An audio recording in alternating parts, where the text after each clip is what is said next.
Hello, thank you for joining us for our webinar today. I'm Kate Clark, the Technical Director at Microbial Insights, and today we're pleased to have two experienced remediation experts, David Shear and Tamsin Macbeth. It's really an honor to have you both speaking today on our series, and I just want to give y'all a quick introduction. David Shear has worked for the Minnesota Pollution Control Agency in St. Paul since 1987. He's a senior hydrogeologist in the Superfund program, specializing in characterization and remediation of complex sites, including chlorinated solvent and coal tar sites and fractured rock. David began his career at the MPCA in the Petroleum Remediation Program, where he authored and co-authored several guidance documents. He also worked in the Site Assessment Program before moving into the Superfund program. He's contributed to the ITRC as co-team lead for the Optimizing Injection Strategies and In Situ Remediation Performance team and the Characterization and Remediation in Fractured Rock team.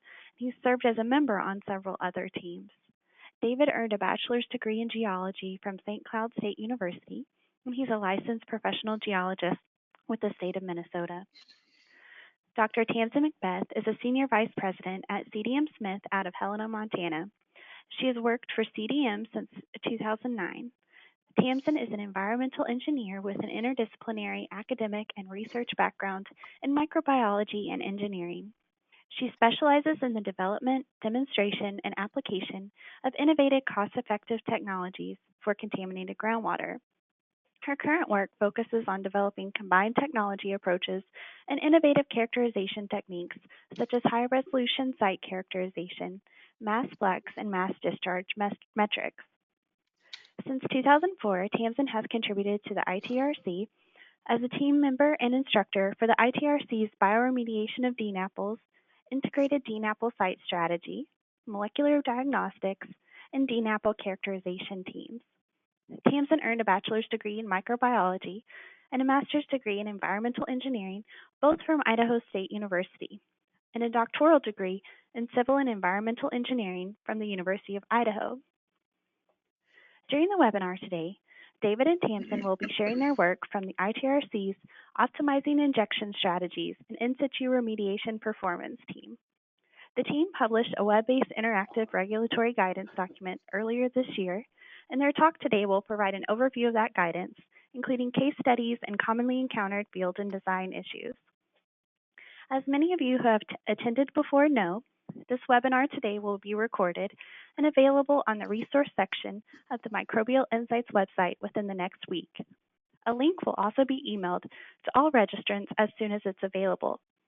At the end of this morning's webinar, there will be a question and answer period, so please type your questions into the GoToWebinar software, and we'll answer them at the end of the presentation. You can also email any additional questions to info@microbe.com.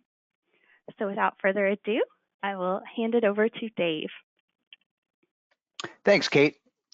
Good morning, everybody.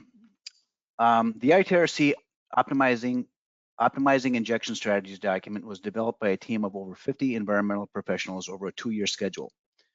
During the time we have for this webinar, we will provide an overview of the document, but we encourage you to take a look or access the document free of charge at the link listed on the slide, or go to itrcweb.org and look under the Recent Documents sections.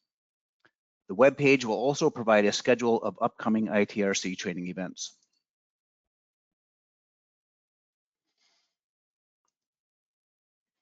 The Interstate Technology and Regulatory Council is an affiliate of the Environmental Council of States.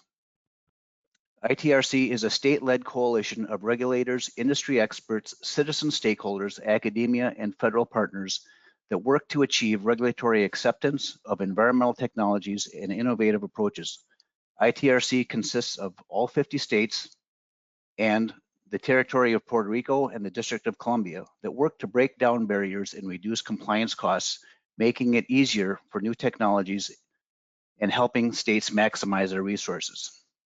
We do have a disclaimer, but I'm going to refer you to the guidance document webpage. Scroll down to the bottom and click on ITRC if you're interested in looking at the waiver. Okay, so over the past 30 years, in situ remediation has advanced as an effective mainstream remedy, and over that time, We've learned what works, what doesn't work, and more importantly, why things don't work. This injection strategy document, developed by our team of environmental professionals, represents the state of the science and engineering as we currently understand it, and focuses on developing appropriate amendment dosing and delivery mechanism for your site. The strategies and minimum design standards presented in this document are intended to decrease uncertainty and improve remedy effectiveness.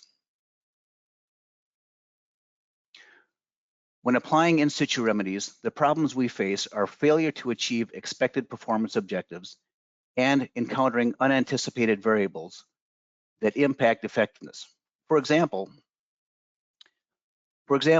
not having sufficient understanding of the subsurface heterogeneity. Or another unanticipated variable might be not accounting for contaminant mass diffused into low permeability material, or the inability to adequately distribute the amendment into contaminant storage zones. Our team did a nationwide survey of state regulators about their remediation proposals that they've received. Approximately 40% of the respondents indicated the first remedy plan was incomplete because the conceptual site model lacked the detail necessary for adequate placement or amendment delivery for the site geology. This web-based document with the associated tables and fact sheets can really be considered an optimization toolbox that you can refer to as you develop your remediation plan. On the left side of the toolbox is your first introduction to the layout of this guidance document, consisting of remedial design characterization in the top of the shelf there, the design wheel in the top drawer, performance monitoring, and regulatory considerations. On the right side of the toolbox, we're going to use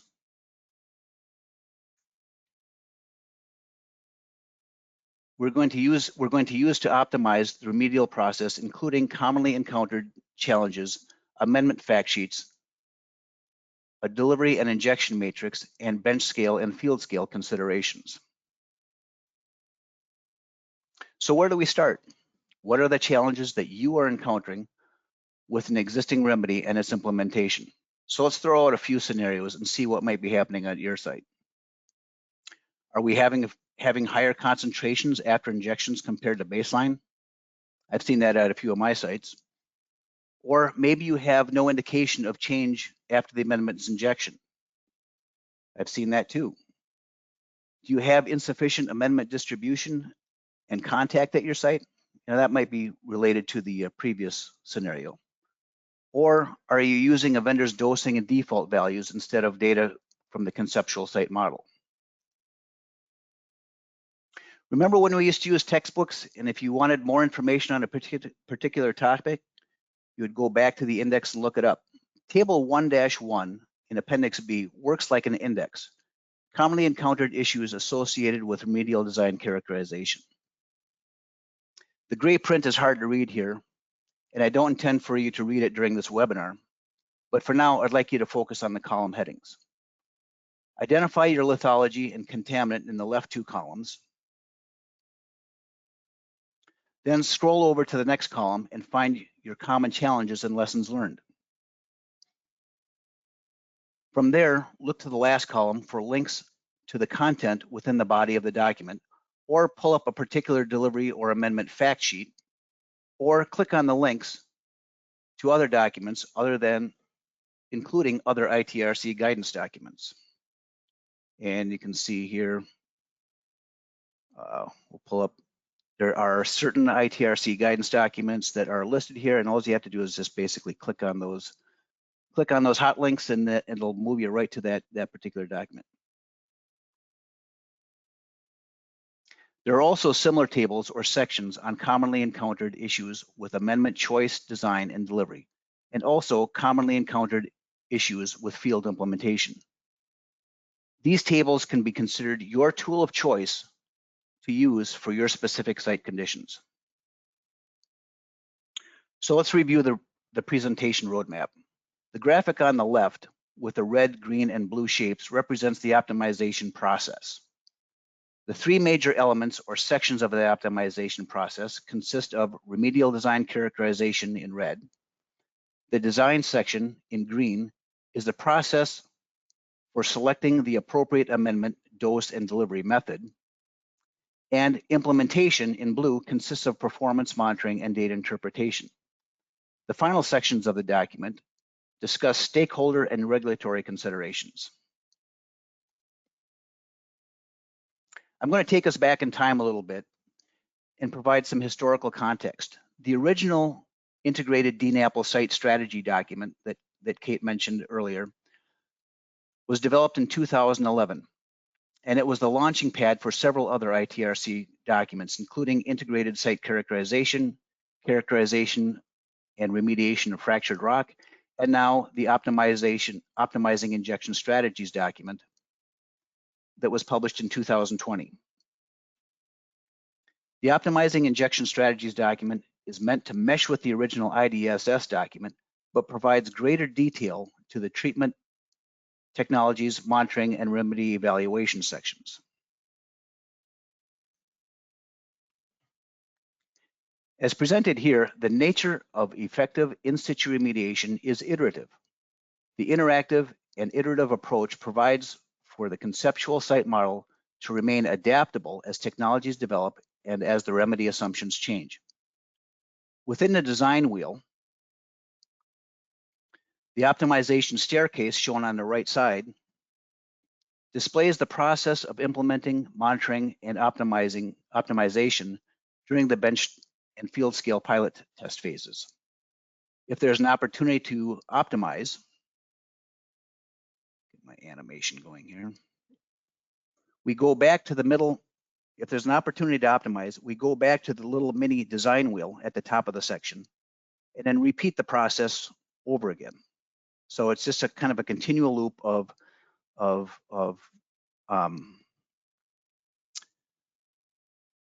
looking at the design wheel, implementing, monitoring, and optimizing. And then once we've satisfactorily completed our optimization, we move on to the next phase.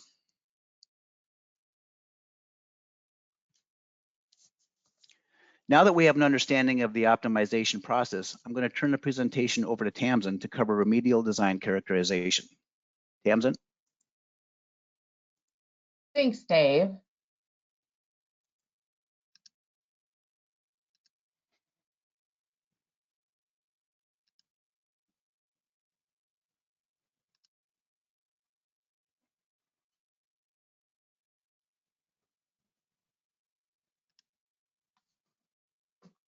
Okay, so as Dave said, the guidance document is really built on these three pillars of the in situ design process. And so we're going to go through each one of those.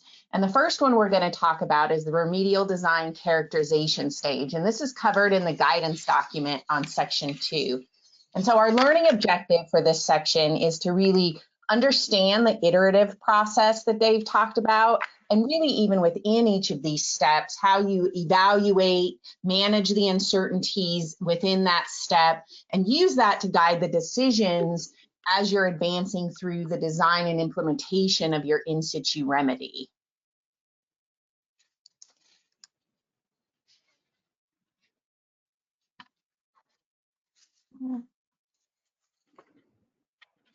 Okay, so remedial design characterization. So what is this? Really, this can be referred to as pre-design characterization, and it is the data that's needed to improve the conceptual site model to the degree that you need to really design an efficient and effective in situ remedy.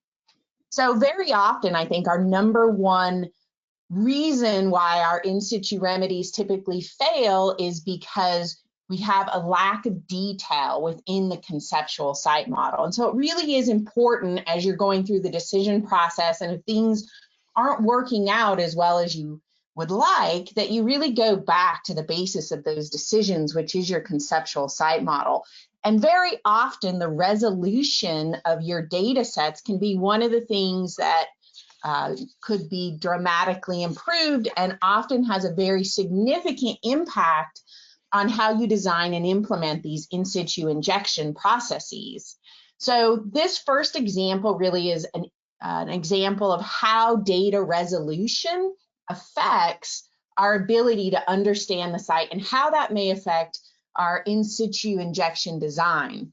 And so this cross section is intended to show essentially a cross section of a stratified heterogeneous media, where alluvium in this case. Here we have an example of 7 borings. These borings go to 140 feet, and these 7 borings are aligned across a 3,500 foot alignment. Then vertically, the soil is logged every 5 feet. So this is a typical, often when we are getting data from, say, a remedial investigation phase, often this is the kind of resolution that we see. So what happens when we add more borings and more data? In this case, this is that same representation, but with 40 borings over that same 3,500 foot alignment. We're doing the same increment for vertical logging, and we're really looking at continuous logging to really define these different lithologic or stratigraphic layers, things like sands, silts, clays. Those really define how contaminants are transported and how our amendments are transported when they're injected into these formations. So here's even more data. Now we've upped that resolution to 60 borings across that alignment. And what you can see here is that this system is highly stratified.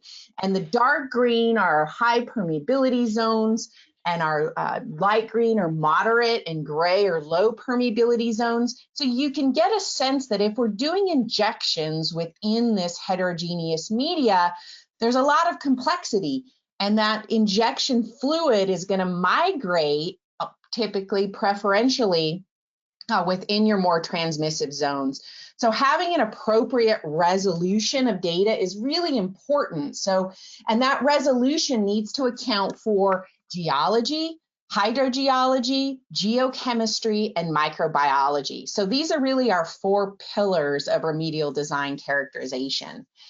Why do we want to do this characterization? Very often we get a lot of pushback as consultants about making investments in characterization because people don't want to characterize, they want to remediate. So often we have to present what we call the value proposition. What is the value of doing this investigation? And this was actually a conceptual diagram that we put together based on our experience showing the cost drivers of the life cycle of the in situ remedy over time, and then broken up by phases. So you've got preliminary investigations, you've got site characterization, and you've got remediation.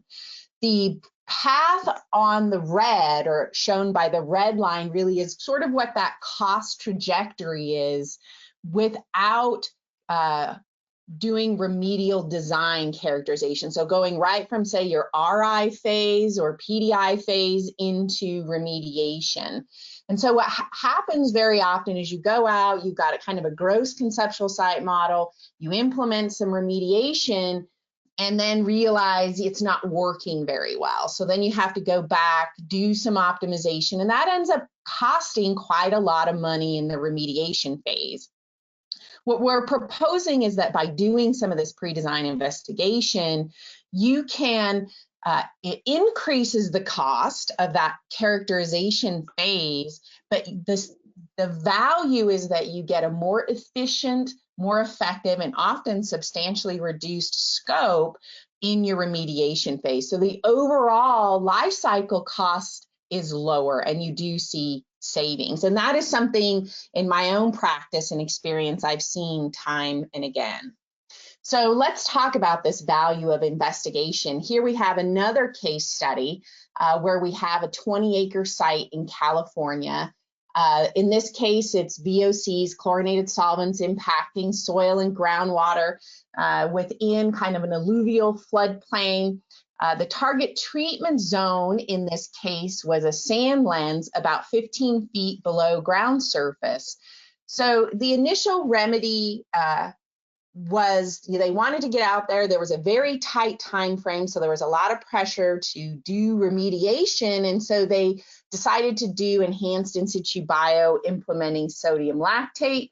Went out there, did a bunch of injections, got some results back, and determined, well, The site, was for most sites a pretty homogeneous sand. So they felt like that geology was pretty well characterized.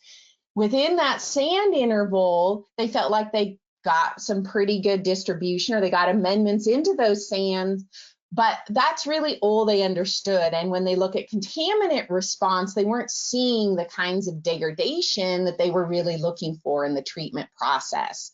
So when they sort of evaluated, well, what don't we know, or maybe what don't we understand as well as we should? Things like hydraulic conductivity. We didn't really understand that stratification, like I showed in the last example, that's very common at sites. There weren't injection tests to really understand where injections were going, where those fluids were going. Didn't really understand a lot about the geochemistry, not a lot of treatability testing. So really what you end up doing is you end up doing this treatability test at your full scale. And that's a very sort of inefficient approach. So the ugly in this case really is that they weren't really getting the treatment that they were looking for. And now they have to go back and try to figure out why and optimize the site to get better performance. So they went back and they implemented the remedial design characterization process to better define their sources, look at the plume definition and complexity, that high resolution site characterization better, understand the aquifer performance and aquifer properties, look at microbial testing. Do they have the bacteria that they were relying on to do the degradation processes, doing treatability, and really bringing that back together. So in this case, they had to go back, kind of start from scratch, implement a strategy. So when we look at that value of investigation and that return, if we look at sort of the initial costs, life cycle costs in this case, compared to the hypothetical, if they had done this characterization work up front rather than going full scale and then figuring out that it wasn't working well, this is essentially you load those costs in the upfront planning stages of the project, which is shown here in the red. You bring that cost up, and then when you look at the cost of the remedy, you've got this rework. If you didn't have to do some of that rework and you could have optimized the implementation, overall it was estimated that up to, in this case, about $400,000, that's $380,000, and 3 years potentially could have been saved by doing that upfront characterization work. So we often get asked at ITRC when we generate these kinds of guidance documents, well, okay, I want to do remedial design characterization. How do I build my program? What parameters should we be including in that characterization? How much characterization do we need to do?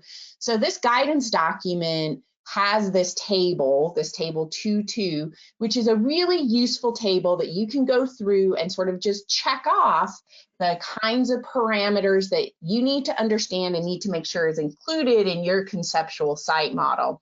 And that includes things like the physical properties of the system, the geology, the stratigraphy, the flow properties. Do you have preferential flow paths, low conductivity flow paths, the geochemistry? If you're implementing things like in situ bioremediation, in situ chemical oxidation, all of these treatment processes and the performance of those processes is highly dependent on geochemistry.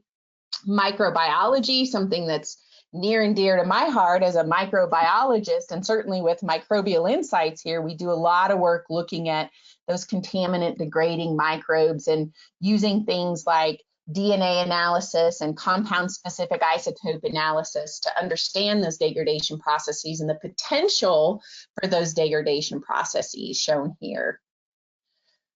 So when should you implement these kinds of characterization approaches? This table will walk you through this life cycle stage that you're in, whether you're looking at alternatives, remedial alternatives, you're trying to decide between bio, and ISCO, chemical oxidation? Are you in the remedial design phase, or are you in the monitoring phase of your project or program? It also identifies each of these parameters relative to the process that you're looking for. Are you looking for potential for biotic degradation or abiotic degradation? So you can go through and say, okay, if I'm looking for bio and I'm in my alternative screening phase, then you can see here in the legend, what this table does is go through each one of these parameters and identify in green, yellow, or red whether that parameter is important. If there's a high importance, that's green. That's something you should definitely be including in your characterization program. Maybe moderate, it provides some useful information, but it's kind of dependent on your site-specific conditions. Or no, it's probably not going to give you a lot of value for what you're looking for. So let's kind of walk through this a little bit. The other advantage of this particular table is that it also does what we call the hover. So as you're going through, this is kind of a blow up of that approach. You've got your in situ approaches, you've got your remedial phases or steps. You can hover over each of the parameters, and it's going to give you a pop-up description of what that is and what that means and why it's important. So in this case, you know, looking at mineralogy is really important because often this affects things like how chemicals are transported, whether you've got sorption, whether you have abiotic reactions. So, you know, understanding that can be really important. So that's kind of the physical properties or geology. You know, in this case, we also have stratigraphy, and that's really the layering, the geologic layering within that formation. And not just the geologic layering, but the ability of fluids to migrate through those geologic layers. And that's defined by permeability. So that's really important.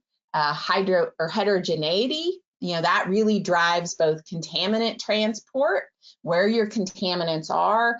Dave mentioned back diffusion, sorption. Those can be really important processes for chemical storage of contaminants, but then the high permeability zones are important for advective transport or migration of those chemicals and potential impacts to receptors. So heterogeneity is often a very significant driving influence for both contaminant transport, persistence, and amendment injection and efficiency.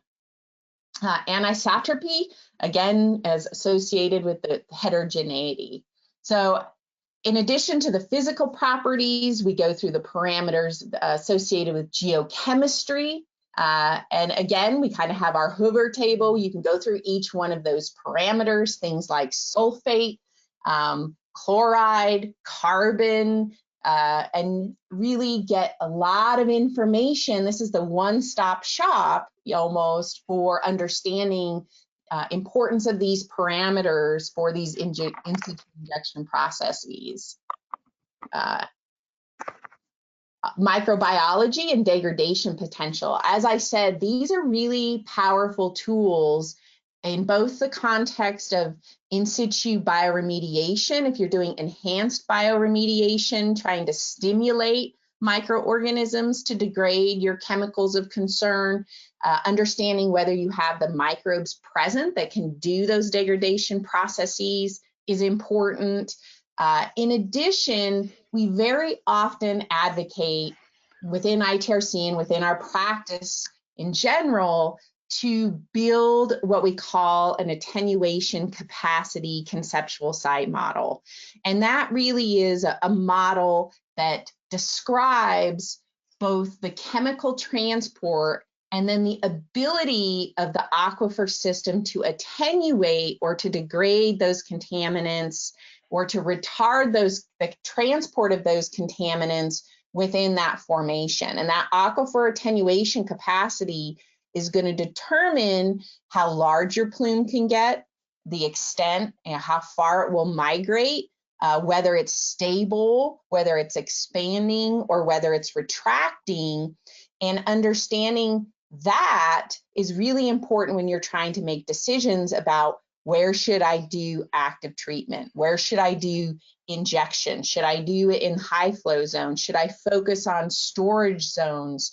And these microbiology and attenuation parameters are really important because these degradation processes often drive that attenuation capacity. So looking at DNA, looking at RNA, looking at carbon or compound specific isotope analysis, those can all be really important in that design and in the performance monitoring of your remedy.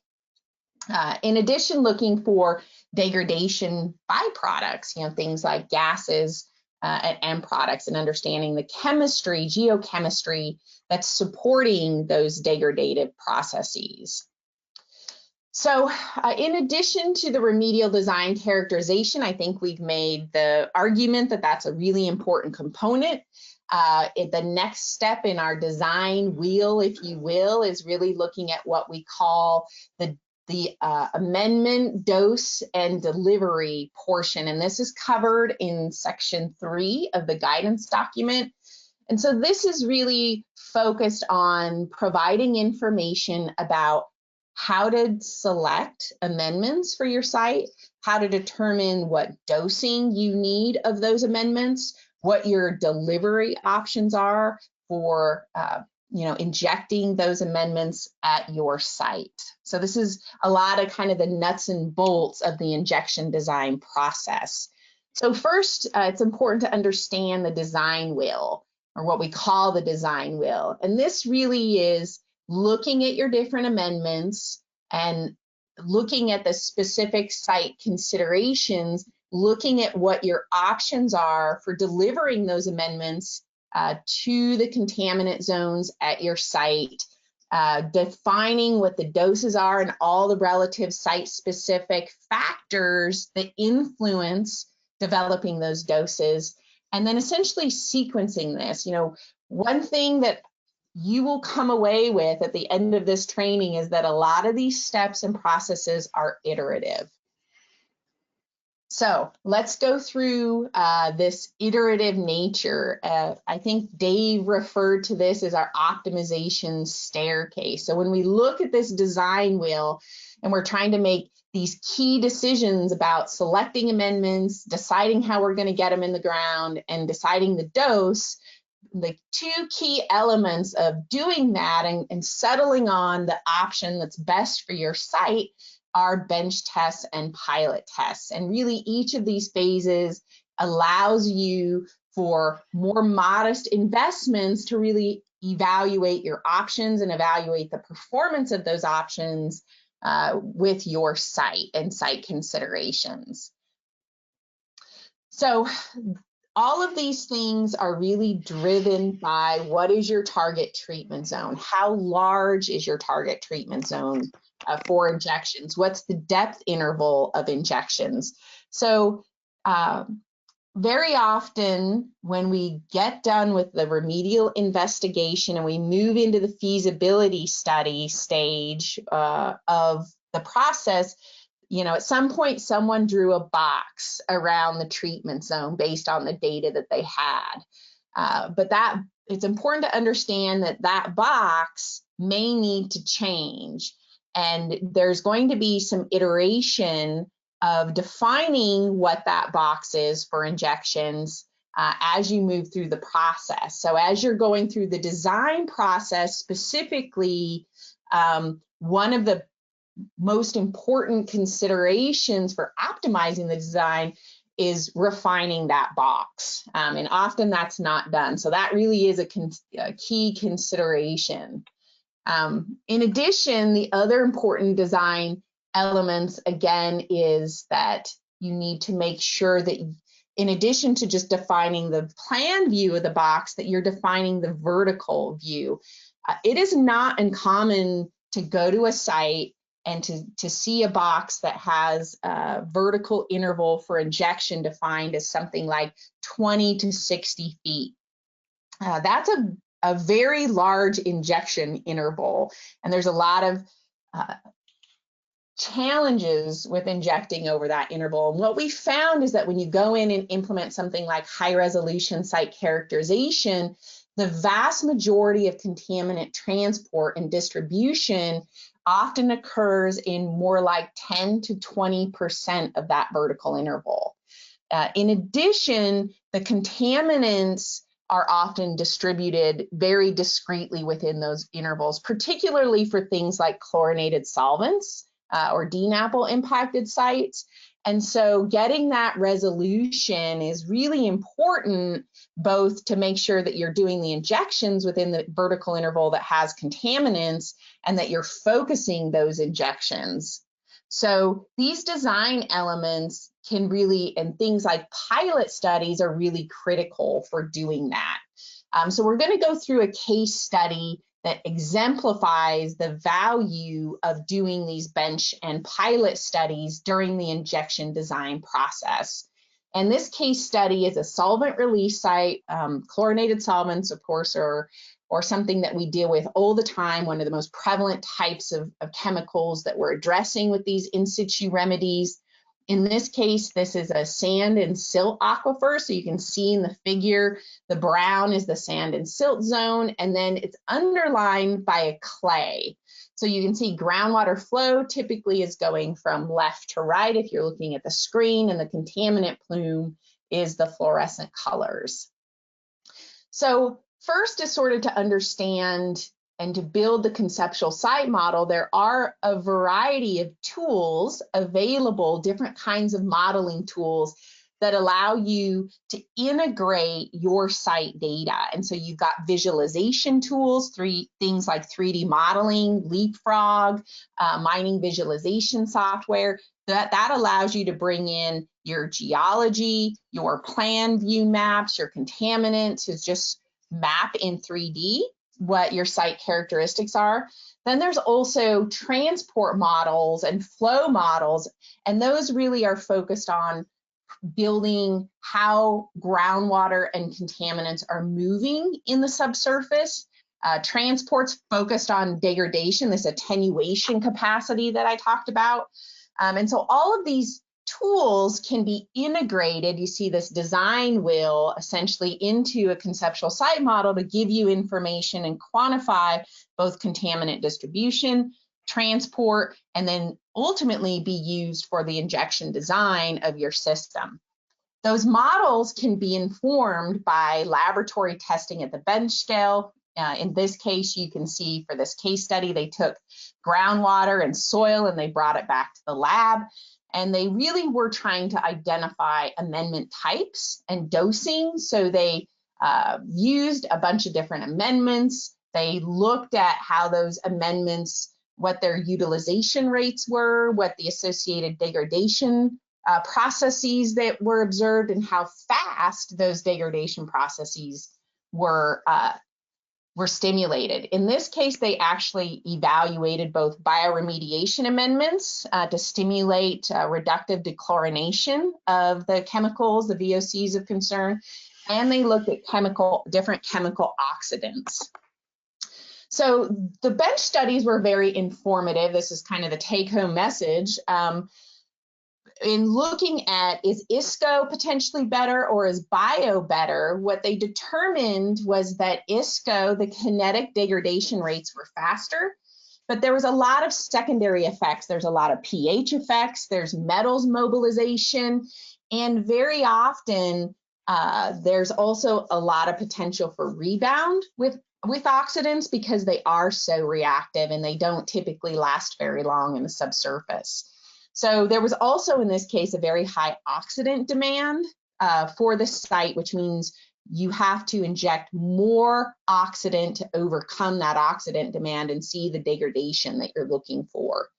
Bio was slower. There were fewer secondary effects, although there are, secondary water quality impacts. Bio generates lots of carbon, lots of volatile fatty acids. It putrefies the water, at least temporarily. So those are considerations that you need to make. It was less expensive in the long term, and there were amendments like emulsified oil that had a relatively long lifespan. So you could do the injection and then it could last, say, 2 to 5 years. So that was ultimately chosen in this case. So once they selected the amendment, then the next step really is to understand how they're going to get the amendment in the ground. And so this figure really represents the impact of geologic heterogeneity on amendment injections. And so you can see here the figure on the left, that's a less heterogeneous site. And so in this case, the delivery of amendments when they do injections through those purple injection wells is that you do get more uniform vertical distribution around those injection points, but the fluid, the amendments themselves don't travel as far laterally. And then you have the case on the right, which this is a more heterogeneous system, much more stratified, has clear preferential flow paths. And so what happens in this case is you get all that purple fluid in those high conductivity layers. It's much more stratified. You get less efficient vertical delivery of that amendment, but the radius of influence, or how far out that fluid migrates within those preferential flow paths, is much greater. So understanding, whether you have case 1 or case 2 is really important. And these are the kinds of questions that can be answered by a pilot study. So in this case, this delivery strategy and understanding how different options for delivery affect distribution is really important.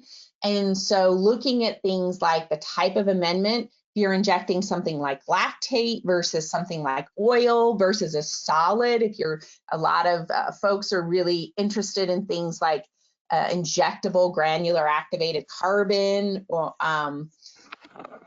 different treatment processes, all of those are delivered differently in these different formations. And so you really need to understand that nature of the amendment. And then again, you need to understand the properties of the formation that you're injecting into.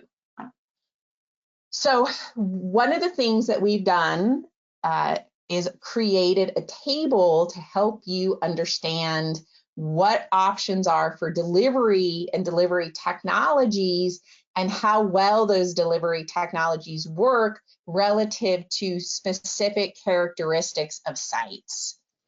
So this is a table 3.4 in the guidance document, and at the top it goes through different delivery techniques, things like direct push injections, injection through wells or boreholes, electrokinetics, which we'll talk about here in a little bit.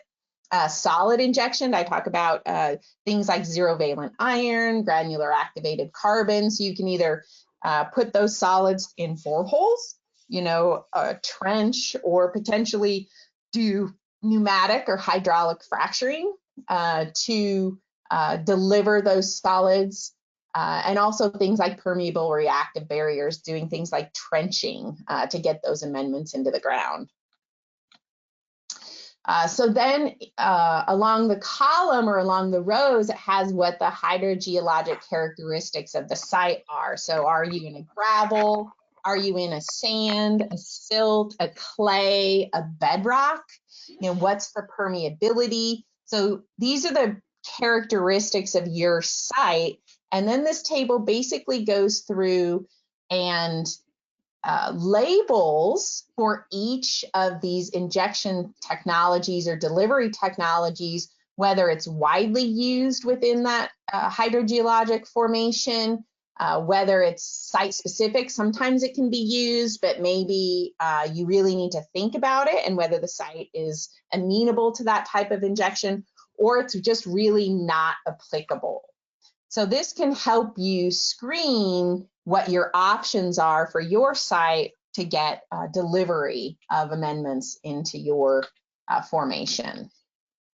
So last but definitely not least is, again, doing these pilot tests. And we very often really advocate that pilots are critical to giving you your injection design parameters. You really do need to do these at your site so that you can get site-specific injection flow rates, vertical distribution of amendments, the lateral distribution of amendments, and make sure that you really understand and have appropriate design considerations for your full scale. We'll go back to our case study. You can see here they did some pilot injections of lactate in this case. The pilot injection wells focused on the sand and silt layer, and then they also tried some direct injection into the clay. There were contaminants that had migrated down into those clays, that had diffused into the clays, and they were trying to evaluate treatment option for the clay itself. What they found, not surprisingly, is that they got good radius of influence, and they were able to effectively deliver those amendments into the sands and silts. It's shown in green here. But within the clay, they had to do very high pressure injection. It resulted in short circuiting of amendments up into the sand layers, and then they just leaked all of that fluid off into the sand. And so it really was not, direct injection was not really a viable option for those clays. So they went ahead and went full scale based on these pilot study results in the sand and did the emulsified veg oil injections, in this case, site-wide in the sand layer. But then they were considering what the options were for clay. So this is this iterative process, right? These injections work for one part of the site, but you still need to really think about how you're going to treat your more recalcitrant or challenging areas. In this case is the clay. In this case, they really were evaluating a pretty interesting technology, this electrokinetic injection. And essentially what this is you're installing anodes and cathodes into those clays. So they went back to the bench. They did these column studies and 2D kind of modeling studies to look at the ability to drive lactate, in this case, through the clay by inducing a current between that anode and cathode. And because lactate is an anion, it migrates, and you can see in the chart here, from the cathode to the anode. So based on these bench tests, they were able to quantify the transport rate of that lactate, the 3.2 centimeters per day that they could drive that amendment through that clay. And that resulted in the decision to go ahead and move forward with a pilot test and test this technology at the pilot scale to see whether or not, it was cost effective, whether they could get these same kinds of transport rates, and then decide what the scale up was and assess the cost benefit for that. So at the end of the day, they were able to implement that pilot and successfully, and that resulted in the decision to go full scale, as is shown here. So as we've iterated a number of times, this remedial design process is iterative. You really do need to look at, depending on what you're evaluating for in situ technologies, doing bench tests, doing pilots. At the end of the day, although you have to make those investments up front, again, they very often pay off by a more efficient and effective full-scale remedy. So now we're going to just briefly go through the last component of this design process, and that really is the implementation, monitoring, and interpretation of your data. So in this case, it's really important, or we advocate to make sure that you have the type of monitoring that's at an appropriate resolution to understand the processes that you're looking at. So for instance, when you are doing pilot studies and you're trying to understand the vertical and lateral distribution of amendments, very often you're going to want to make sure you have a monitoring program that's got monitoring points within your expected radiuses of influence so that you can monitor those injection processes. So the resolution often of data that you need at the pilot scale or even at the initial phases of full scale is often greater than once you get into full scale and are off and going. Very often you can reduce that resolution of data. So within each phase of your implementation, you really need to kind of think about where you're at and what parameters you're monitoring and the frequency and the resolution of data that you need. So the other thing is that kind of key decision processes that are informed by your performance monitoring are really key decision points like, when is my active treatment done? When can I transition to another technology or to something like M&A?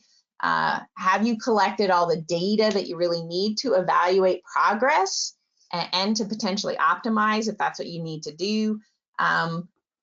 Do you have a remedy that's performing well or not, or do you need to consider optimization or to kind of go back? So there's these kind of key needs as you're evaluating the data coming in, just to make sure that you're on the road or the path you want to be on. Section 4 of our guidance document provides you information and a framework for strategies for performance monitoring for a variety of commonly implemented in situ remedies, things like anaerobic bioremediation, aerobic bioremediation, chemical oxidation, chemical reduction, and surfactant co-solvent flushing. So definitely take a look at that. We do provide some good information there. Things like tables, links to fact sheets on that go through for each of these types of remedies, the kind of performance monitoring and parameters you should be collecting, discusses things like sampling frequency, and then probably really importantly, contingency planning. I think because these processes are iterative and adaptive, contingency planning is really critical as you are building the strategy for your remedy, and just making sure that you're accounting for that and managing the expectation that that's probably going to be needed. So with that, I'm going to turn it back over to Dave, and he's going to wrap up here with some regulatory and stakeholder considerations. Okay, thanks, Tamsin. Let's see, we just have a few slides left before we wrap up for today. And as Tamsin said, we're going to discuss regulatory and stakeholder considerations. The regulators need this document also, so we move away from the old ways of linear thinking by implementing a single remedy and continue until asymptotic conditions prevail without really reaching our cleanup objectives. And what you can see from this graphic that we've provided here is that EPA also recognized this need for adaptive management style for their Superfund projects. This figure was originally published in an EPA document, shows the iterative process, which is similar to the optimization process graphic of our document.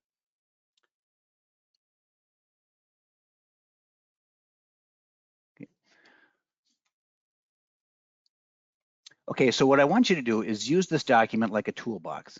It provides the framework for optimization and includes a number of tools for you to reference. Use a table in Appendix B as your index to place you in the right portion of this document. Make sure that your CSM is complete by referring to Table 2-2 and dive into the fact sheets or click on the hot links.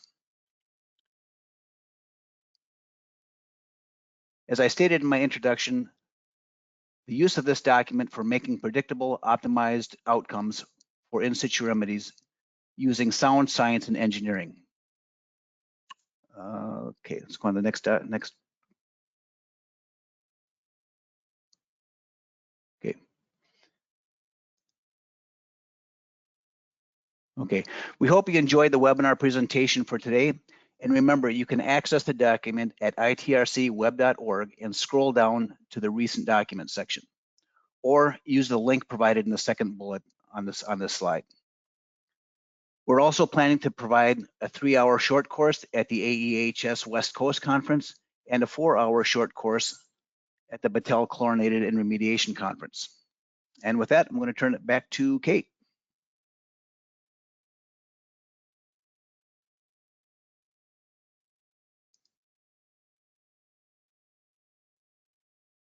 Okay, thank you, Dave and Tamsin, for that wonderful presentation.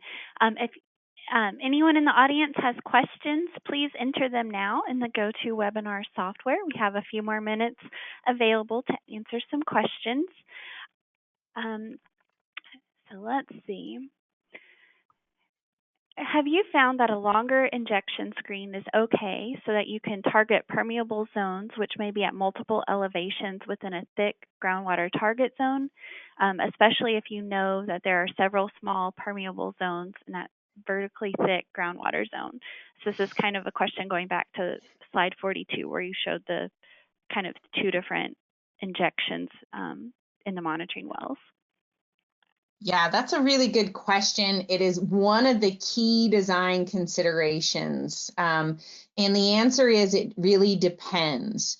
So in general, a rule of thumb is that the permeability of the different layers is going to drive the volume of fluid delivered to that layer. So for instance, if you have a horizontal hydraulic conductivity of one layer that's an order of magnitude higher, like 90% higher than a lower conductivity unit, when you do injection, 90% of that fluid injection is going to go into that high conductivity zone. So understanding the permeability contrasts can be a key design configuration or consideration, because you can predict the amount of fluid that you're going to inject through that single screen along that vertical interval. And you can decide, well, if the majority of your contaminants are in those permeable zones have a comparable permeability to each other so that you'll get fluid into each of those zones, then doing a long screen well may make sense for you. However, if you see a lot of variability, we do have things like glacial tills that have gravel zones where you might have a very discrete gravel zone, you know, and 99% of your fluid is going to leak off into that gravel. In that case, you really are going to want to refine that injection screen length, focus on, you know, screening that across less, you know, the less permeable units, and then, you know, have a separate screen for the more permeable units. And so it really is just driven by where those contaminants are. There are also strategies that you can modify the fluid properties to improve that vertical distribution. We use things like shear thinning polymers a lot if we are trying to inject in a heterogeneous media, because the shear thinning polymer will help improve the delivery of those fluids to those lower conductivity zones, so it can improve that vertical distribution if that's really what you're looking for. Injection screen design can be used to focus injections and get amendments in those vertical intervals, or modifying the amendment fluid properties is kind of the other option that you have.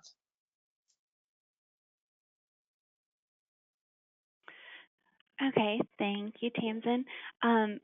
Someone asked if you could elaborate a little more on the very different ISCO versus EISB groundwater monitoring. Sure, this is Tamsin again.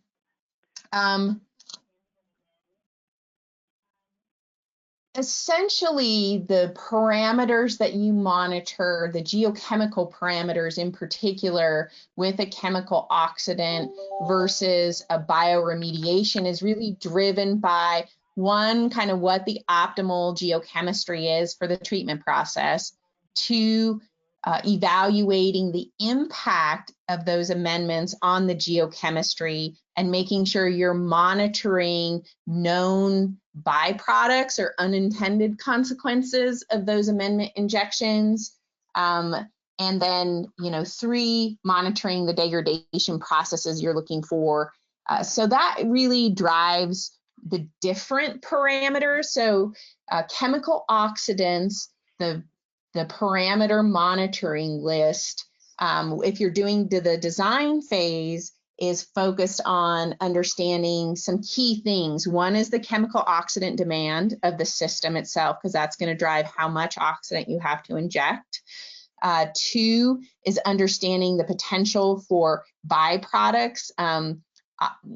Chemical oxidation results in changing the redox conditions of the system, and you have potential for redox sensitive metals mobilization.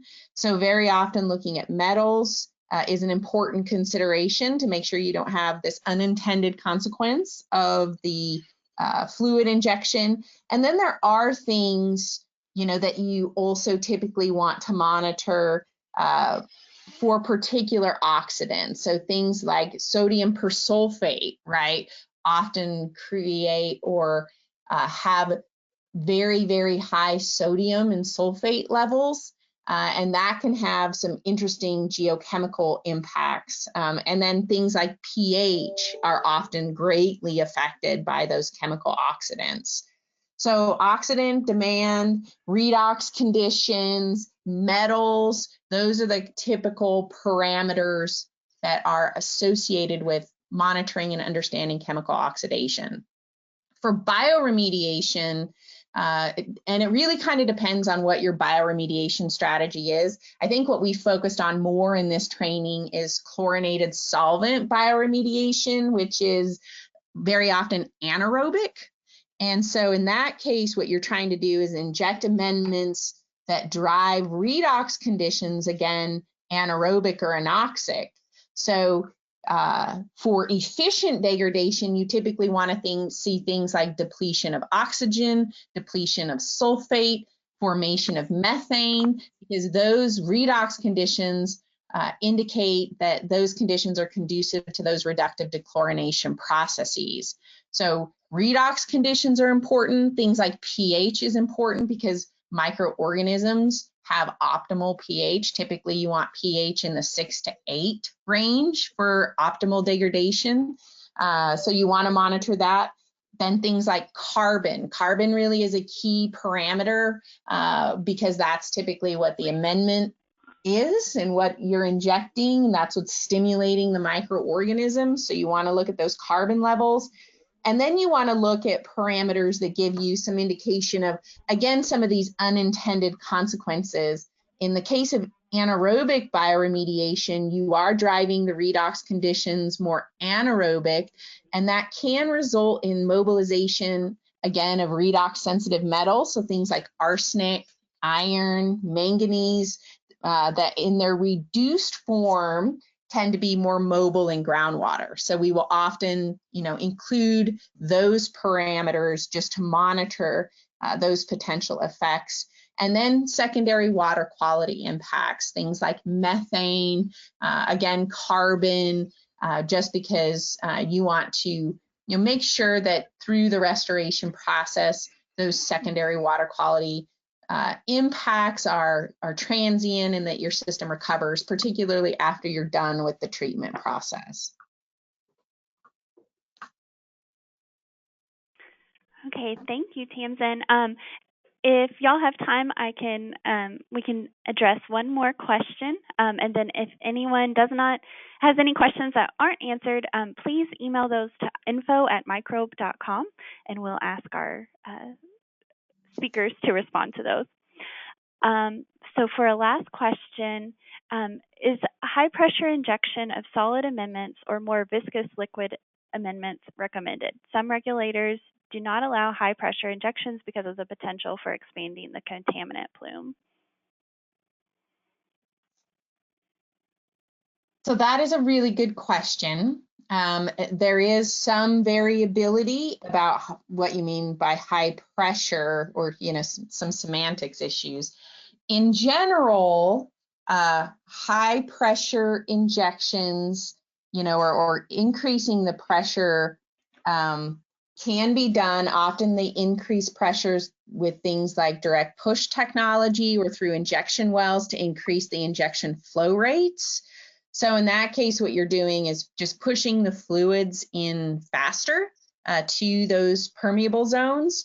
You can get some displacement of the plume, but in general, it is not significant relative to your treatment zones, and it typically can be mitigated by implementing an injection strategy that starts on the outside of your treatment zone and then moving into the treatment zone. So that way, as things are kind of getting pushed around, you're making sure that the contaminant plume is migrating through areas that have amendments. And then really even within the periphery of that injection zone, you know, because of the geometry, right, of the volume that you're injecting, that displacement through a single injection point is typically pretty discrete. So there's a lot of things that can be done, you know, to mitigate displacement. Other strategies include things like recirculation, you know, can be done so that you can, you know, ensure you're capturing that contaminant plume and bringing it back into the treatment zone. There are also other approaches, different kinds of things like fracturing, which can also deliver solid amendments into the formation. And in most cases, those technologies rely on pressure injections. If you're doing a pneumatic fracturing, that's relying on high pressure gas to prop open the matrix, the aquifer matrix, and expand the existing pore space. In that case, that technology has a really high potential for displacement, and very currently, I think, is less favored because of that than a technology that relies on, it's known as pneumatic or hydraulic fracturing, where you're injecting a viscous fluid. So in the case of hydraulic fracturing, that viscous fluid has the amendments entrained, and you're inducing a high pressure, but that high pressure is overcoming the overburden pressure. And then it's essentially splitting the aquifer formation. So it's creating its own space. So it's, you know, through these fractures, and then that fracture is getting filled with that viscous fluid. So the potential for displacement in that scenario is far less. So I guess the long and the short is that displacement is absolutely a consideration in your design. And, you know, you'll want to make sure that all the options that you're looking at are considering it and mitigating any potential adverse impacts from displacement with the injection strategies that you're considering.